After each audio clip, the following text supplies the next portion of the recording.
Chief justice Asif Saeed खोसा की सरबराही में 3 रुकनी bench ने जाली शनाख्ती कार्ड इजरा के मुल्जिमान अली मोहम्मद और रिजवान आफ्ताब की बरीयत के खिलाफ केस की समाअत की और अदालत ने बलोचिस्तान हाईकोर्ट का मुल्जिमान की बरीयत का फैसला बरकरार रखते हुए मुल्जिमान की बरीयत के खिलाफ नैब अपीलें मुस्तरद कर दी।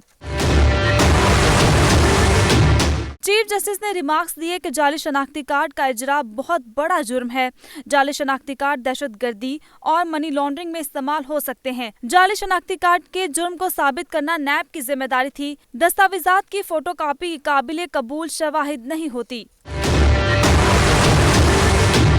एहतसाब अदालत ने दोनों मुल्जिमों को 7 साल कैद बामुशक्कत की सजा सुनाई थी, लेकिन बलोचिस्तान हाई कोर्ट ने मुल्जिमान को बरी कर दिया था और अब सुप्रीम कोर्ट ने भी फैसला बरकरार रखा।